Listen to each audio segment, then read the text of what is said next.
Fala, nação tricolor ligada no Sou Mais Bahia, tudo beleza? Barbaço na área, tô aqui para começar mais um vídeo, dessa vez mais um plantão tricolor, que vai ser misturado aí também com Depois do Apito, pra gente poder falar um pouco sobre esse triunfo épico de ontem do Bahia contra a equipe do Criciúma na Arena Fonte Nova. Peço perdão primeiro pelo tamanho do vídeo, que vai ser extenso, assim como foi o vlogaço. Se você não assistiu ainda, vai assistir, mas eu acho que hoje você não está se portando muito para esse negócio de tamanho do vídeo, então vamos assistir aqui até o final, acompanhar e resenhar bastante.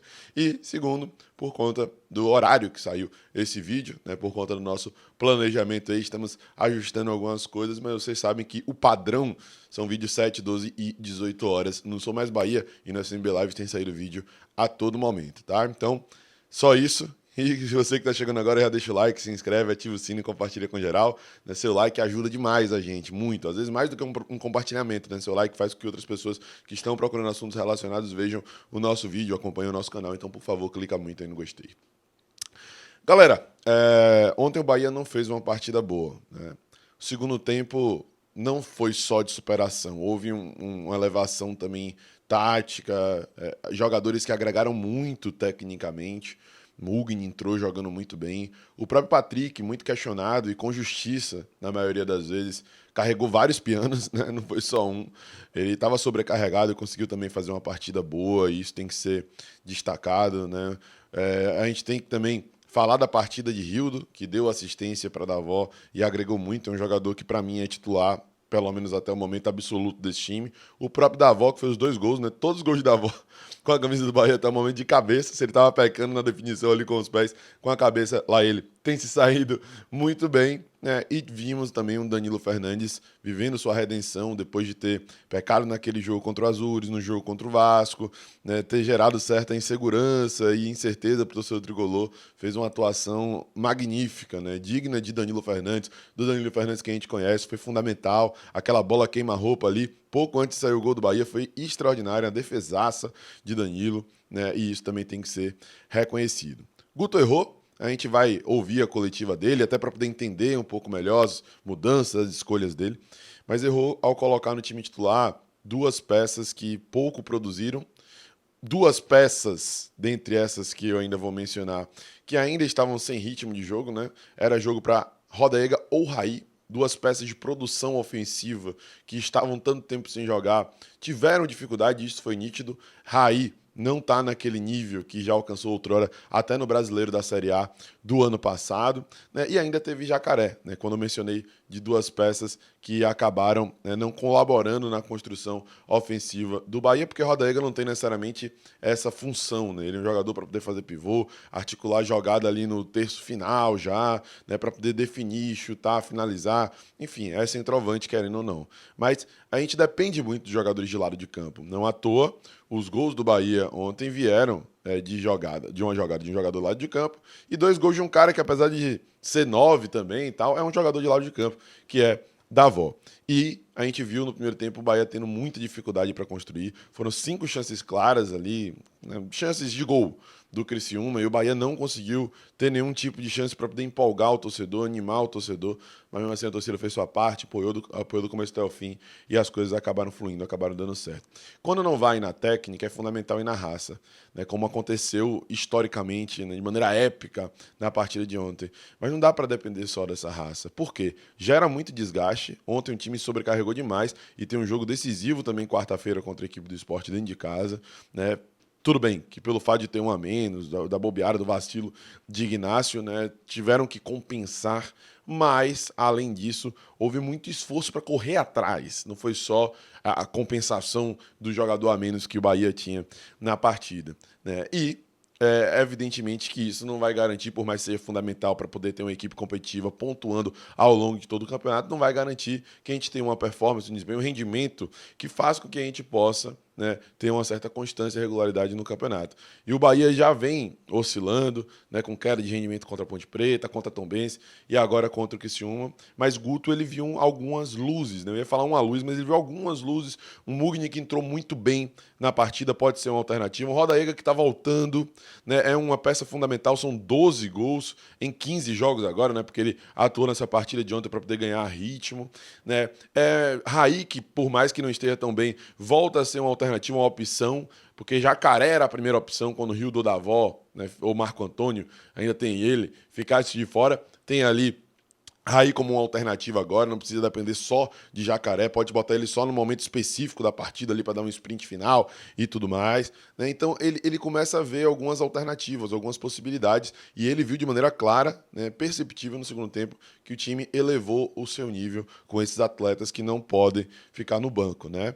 Mugni ainda precisa de uma avaliação um pouco mais aprofundada. Raí, eu acho que é um reserva ali imediato, mas Rildo e Davó principalmente não podem ficar no banco de reservas. Mas enfim, que tenha sido, né, e que seja assim ao longo do campeonato na superação, mas não só na superação, mas também com construção, com inteligência, com tática, com ideia de jogo, que faltou um pouco em determinados momentos da partida, principalmente ao longo do primeiro tempo, tá?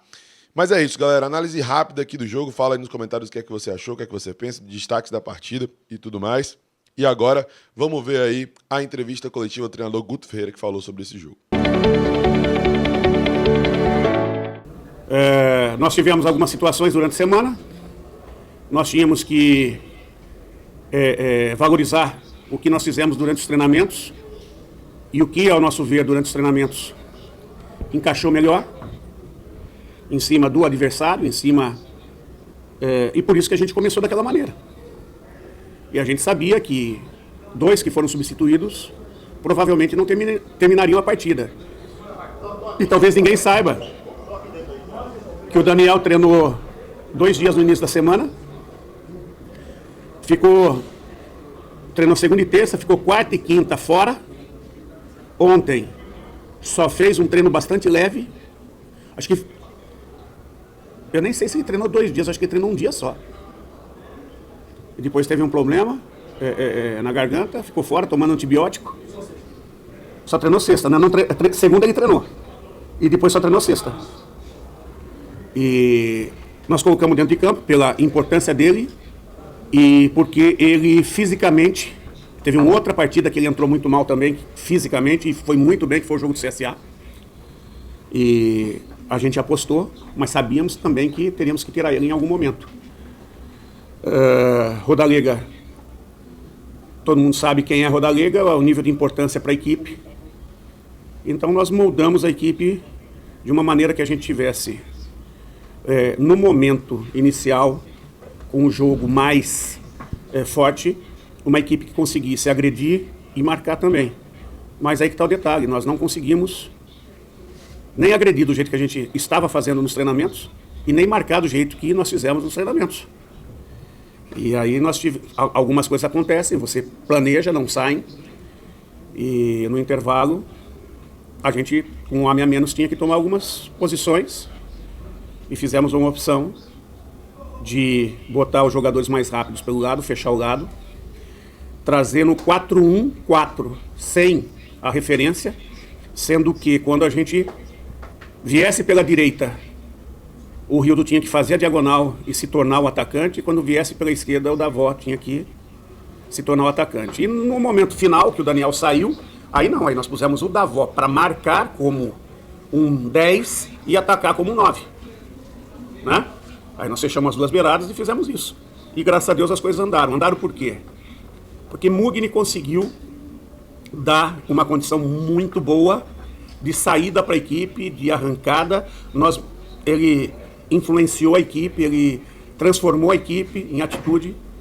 Acho que Djalma fez uma partida de muita explosão física, de muita gana, acrescentando muita coisa para a equipe. Foi bem. O Patrick foi o jogador que mais roubou bolas na partida. E olha que Patrick não tem essa característica de roubar bola, ele tem de desarmar, é diferente. Roubar é quando você fica com ela, e desarmar é quando você toca para alguém. Desarma, a bola escapa do atacante. E ele roubou, ele tem melhorado isso. E Didi entrou muito bem, né? E eu acho que o segundo tempo foi a cara do Bahia, do que a torcida gosta, que foi uma entrega fantástica. E se engana quem acha que nós jogamos com 10. Nós jogamos com 33 mil. Quanto que foi? 811. 33, 811. 811 pagando. Não, 33, 821 e 22. E 22 por quê? os 11 somados aos 33.800. Você está entendendo? Porque o que jogou a torcida do nosso lado, cara, agradecer ao torcedor, eu acho que a festa que o torcedor fez, da maneira que saiu, acho que eles estão sentindo o quanto eles jogaram com a gente e o quanto valeu a pena ter jogado com a gente. E eu só tenho gratidão ao torcedor que veio, que apoiou, que incentivou, que empurrou. Isso é Bahia. Conversando com pessoas daqui, não lembro se foi numa entrevista, essa pessoa dizia que o Bahia é mais que futebol, o Bahia é energia pura. E quem esteve no estádio hoje, eu tenho certeza que sentiu essa energia pura. Essa energia que levanta a equipe do Bahia. Essa energia que faz o Bahia ser 100% dentro de casa. Nós precisamos, contra o Sport, no mínimo 33 mil. No mínimo 33 mil. E que venha jogar de novo como jogou. Eu tenho certeza que o nosso grupo vai de novo dar vida, como deu hoje, para a gente triunfar de novo. E é um jogo de 6 pontos. É um jogo que pode nos manter na vice-liderança. Então, além da gratidão ao torcedor, a convocação para repetir a dose quarta-feira. Ô Guto, depois de não dar certo no primeiro tempo, dar tudo errado praticamente, você saiu perdendo, você faz uma tentativa. É um plano B que você lança ou foi um plano de desespero e que a mística da torcida e da camisa do Bahia terminou ajudando e deu certo? Eu costumo dizer que para você ter sucesso, você tem que ter coragem e tem que arriscar. Então não foi desespero. Se fosse desespero, eu manteria as principais peças em termos de nome lá dentro e deixaria que elas resolvessem. Mas elas estavam postadas, tinha as valências físicas necessárias para defender e atacar. E aí a gente pega um Danilo, que fez um partidaço, e a equipe, como eu já falei, como um todo, se eu deixar esquecer de alguém no segundo tempo, eu vou estar pecando, eu vou estar sendo injusto. Todos que tiveram dentro de campo foram muito bem. E o triunfo, a virada com um homem a menos não foi à toa. Foi fruto dessa entrega, dessa atitude que a equipe teve. Mas lógico que teve junto duas coisas. A coragem de mudar 4 no intervalo, reposicionar a equipe. E me desculpe, eu não estou querendo puxar a brasa para minha sardinha, né? Mas principal é quem entrou e fez acontecer. Porque não adiantava nada, eu podia mudar 5. Se eles não tivessem feito acontecer, de nada valeria. De nada valeria. Assim como eu mudei no início e não aconteceu.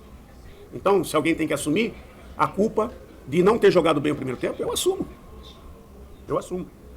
Mas os grandes responsáveis pelo segundo tempo foi quem teve dentro de campo. A gente contribuiu.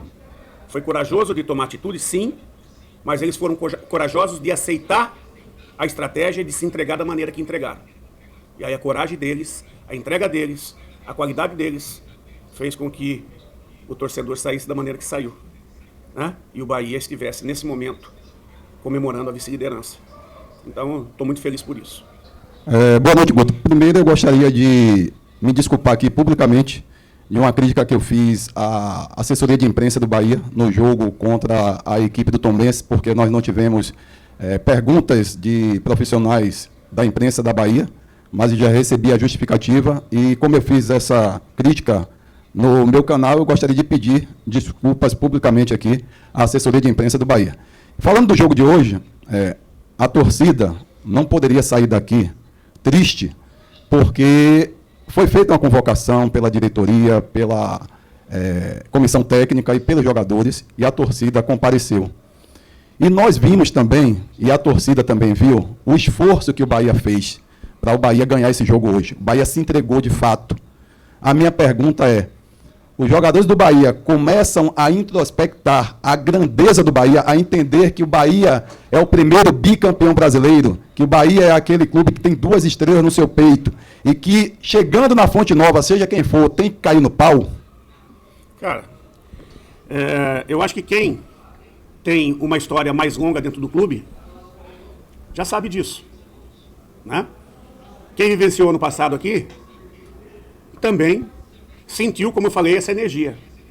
E aqueles que estão chegando estão cada dia mais e mais, né? Porque o departamento de assessoria, de marketing, a parte da direção executiva, passa vídeos também mostrando o que é o Bahia. Nós passamos vídeos para os jogadores mostrando o que é o Bahia. E pode ter certeza que cada dia mais eles têm consciência. A diferença é que uma coisa é ver vídeo, outra coisa é sentir na pele. E hoje, mais uma vez, eles sentiram na pele. Já sentiram contra a Ponte. Contra a Ponte já tinha o quê? 20 mil? É? Mais que isso. Mais que isso. 26. 26. E hoje, de novo, 33 mil. Então, uma coisa a gente está falando, está mostrando, ó, o Bahia é isso, é isso, é isso. Por mais que você queira imaginar, ainda você fica distante. Agora, quando você sente na pele, aí, filho, aí não tem. Aí a transformação é interna. Aí aquilo grava aqui dentro. E aí as respostas são essas. Guto Ferreira, o Gil, Guto, você citou aí os erros, admitiu os erros, mas dentre esses erros, foi exatamente a situação de você ter tido pelo menos 2 jogadores que não vinham treinando, ou seja, treinaram só essa semana. Isso também complicou, digamos assim, o desempenho do time no primeiro tempo? Não vou jogar. Primeiro que eles vinham treinando um pouco antes disso, né? Nós viajamos para Tombos e eles já estavam treinando integrado ao grupo. Então eles têm pelo menos uns 10 dias treinando. E nós não podemos transferir a responsabilidade do desempenho a eles, não. Né? E ao estado físico deles. E só tem uma maneira deles voltarem a jogar o melhor deles, jogando. E eu acho que o resultado de hoje, do primeiro tempo, não entra na conta deles, não. Tá? Entra na conta de um Criciúma que soube, estruturado, soube aproveitar os espaços que nós demos, soube provocar algumas situações e explorar os espaços que foram surgindo em cima dessas situações provocadas e que nós tivemos dificuldade de corrigir com o jogo em andamento. E por incrível que pareça, quando nós chegamos no intervalo, nós reposicionamos e nós, de certa forma, corrigimos. Com uma mudança de não jogar com centroavante e não jogar 4-4-1-1. Quando eu reposiciono com Patrick de primeiro, Mugni e Daniel em 4-1-4, esse jogador que jogava nas costas dos meus 2 volantes, ele deixa de ter espaço. E aí que o Patrick toma conta do setor. Né? Então, aí nós começamos a ter mais firmeza. E aí, tanto o Mugni quanto, às vezes, Daniel e às vezes até Patrick saindo à frente, começou a fazer saídas muito intensas. E eles, por estarem ganhando o jogo, eles tiveram uma certa lentidão na saída de bola.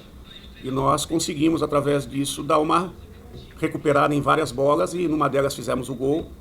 Aí já jogamos toda a pressão psicológica para eles. E no final tivemos a felicidade ali, numa jogada do Rildo, e o Davó foi no 4º, 5º, 6º andar, né? E um dos artilheiros da Série B e cabeceou com uma qualidade que... Parabéns a ele, né? Torcer sempre para ele fazer 2 gols. Ele fez 2 gols contra a Ponte, nós ganhamos 2-1, fez 2 gols hoje, ganhamos 2-1, que faça de novo mais 2 gols, ganhando 2-1 tá bom. Guto, você pretende manter o time que terminou o jogo de hoje para a partida contra o Sport? E a lesão na coxa do Rezende preocupa também para esse jogo? Eu vou falar do Rezende. A lesão preocupa, né? Vamos analisar, o departamento médico vai analisar, vai ver qual é a condição dele, o que realmente ele sentiu, se foi só um desconforto ou se passou um pouco desse ponto.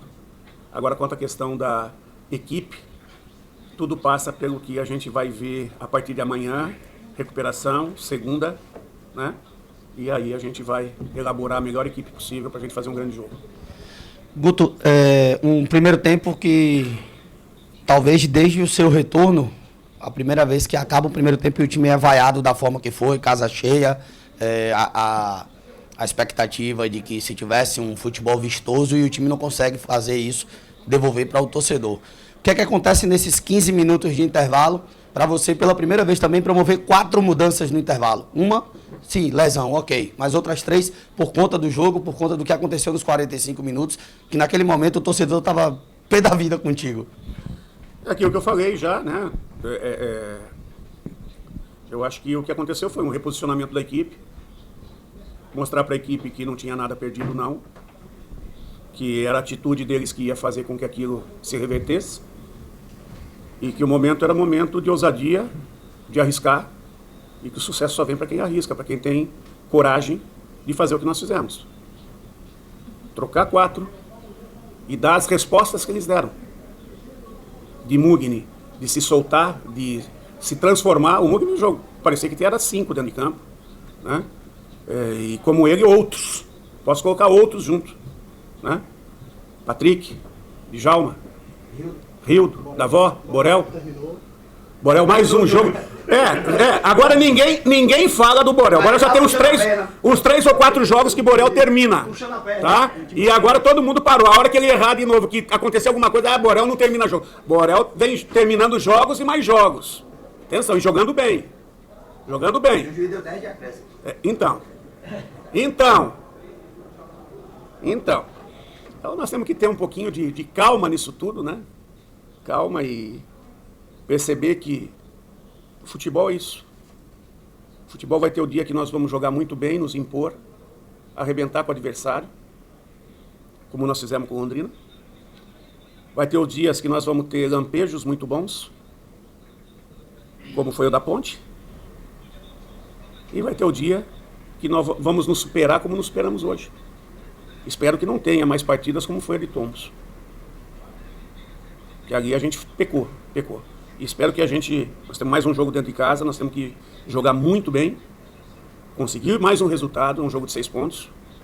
Precisamos mais uma vez contar com essa massa, com esse torcedor apaixonado que vem e empurra. E depois a gente vai pensar no jogo do Operário e que a gente consiga, fora de casa, jogar o que a gente vem jogando dentro de casa.